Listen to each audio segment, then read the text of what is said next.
This is the Project Upland podcast presented by Onyx Hunt. I'm your host, Nick Larson. On this episode of the show, we talk Italian shotguns with Wes Lang, Giorgio Guerini, and special guest Greg Elliott. Welcome to the show for episode number 91.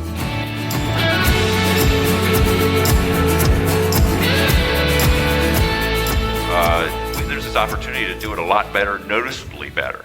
You know, we offer not only the lifetime warranty on Caesar Guerini, but additionally, we service every Caesar Guerini for what we call our PitStop program. That's the name we use, but it's a full service on the gun, no charge. The customer just pays whatever shipping is, or if they're local, they can hand the gun off to us, and we do complete service, overhaul of the whole gun, no charge.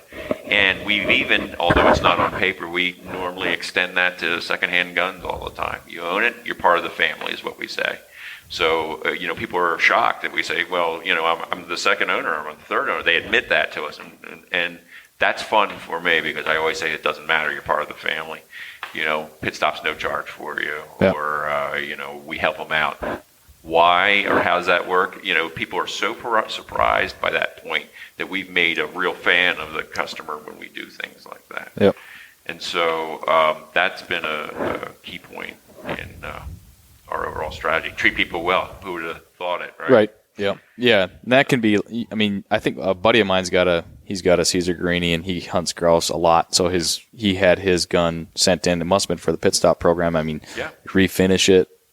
Take a look at the wood and everything. Yeah, we go through it mechanically and we clean them and, the guys will, because we use the oil finishes, we'll put on some extra oil. Yep. If gunsmiths notice something else, damage on it from, hitting it against, they'll generally contact the customer. Because customer, also another thing is you can talk directly to the gunsmith that's working on your gun. Not someone in a cubicle. The gunsmith can say, you have this or you have that. We have a service. We could re-blue something if you want, while it's here. It's up to you.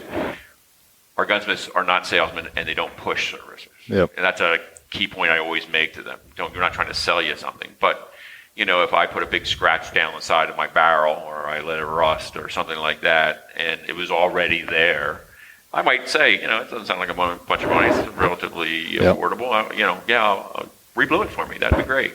I'm done. So then that happens, from time to time. Yep.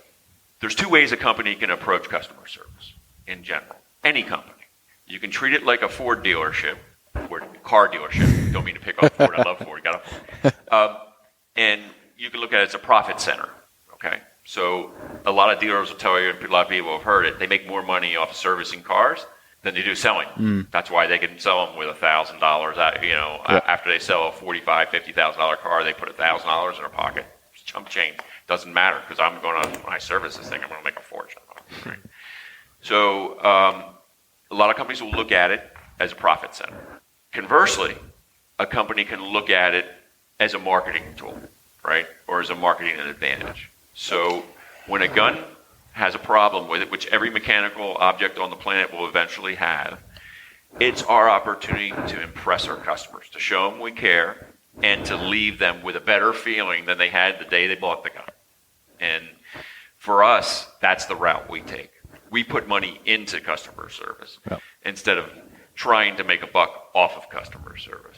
And that's just a fact of any company cannot choose one of those two paths. There's a fork in the road. You can go right or left, and it's much rarer to go our direction these days than it is to go the other direction.